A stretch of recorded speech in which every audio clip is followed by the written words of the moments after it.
It's a pleasure to be here today, and an honor. I'm just going to tell you a little bit about the research partnership first. In the landmark report, Beyond Bias and Barriers, Fulfilling the Potential of Women in Academic Science and Engineering, the NIH Office of Research on Women's Health issued a request for applications that funded 14 R01 grants to investigate causal factors to career success and barriers for women in STEM.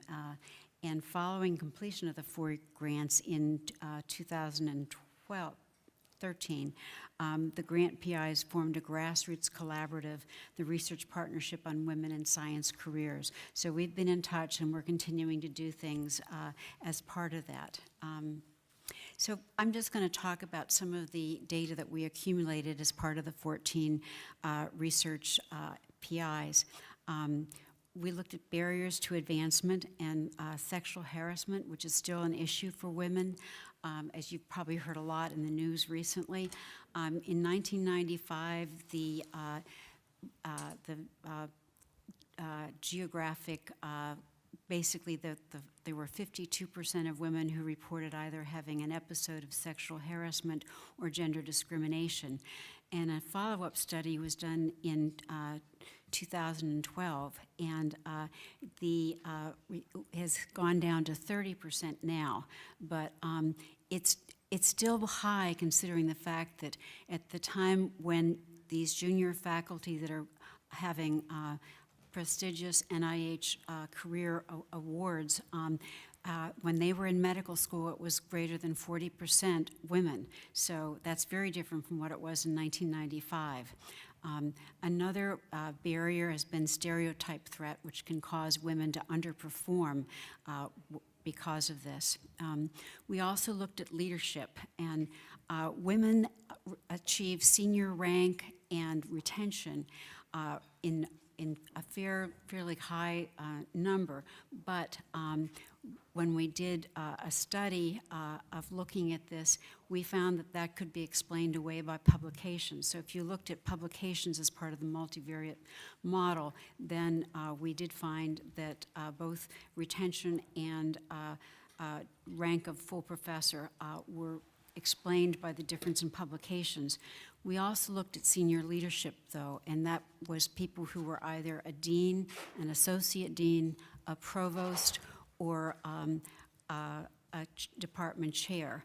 And even with adding publications to the model, it did not explain the difference, and it was a very significant difference. Men had almost twice as many senior level positions as women.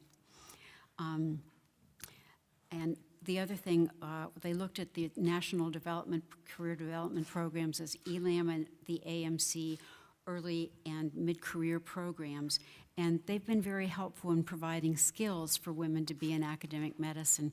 But the problem is, having women do these programs doesn't change the culture of academic medicine, and that's really what we need to see change for women to have senior position commensurate with their male colleagues. Compensation. It's very distressing, but basically the gender gap in compensation is no different now than it was in 1995. It's still roughly an $11,000 difference, and Reshma Jagsi also did a study of this, and she found that there was a gap of almost 11,000 as well, and this was in younger, research-oriented physicians. So even with that, it was still a significant difference. Mentoring has also been a problem for women. There's been a lack of access to mentors and support from mentors for women, especially in academic medicine.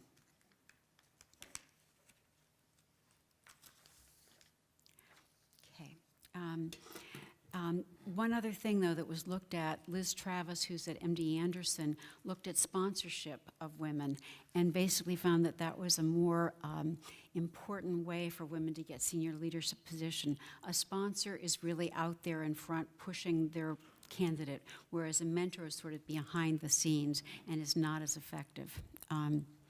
We also looked at career flexibility and work-life balance, and women in biomedical careers, and this was also the study from Reshma Jagsi, these were very high-level physician researchers, and they spend 8.5 extra hours on child care and domestic responsibilities than men do.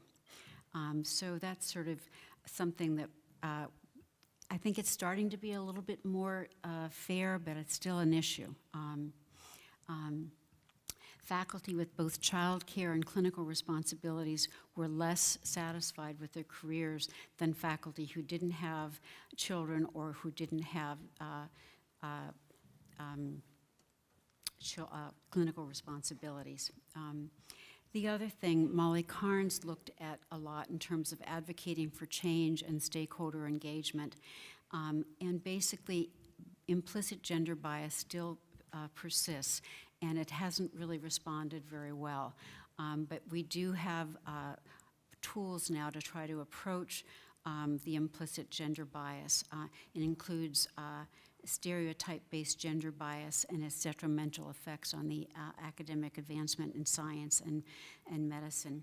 And prescriptive gender norms of how women and men should behave are still very concerning. And occupational role congruity and giving an advantage to men as scientist and teacher, and valuing a credential differently depending on who has it, with a man getting more credos for it than a woman does.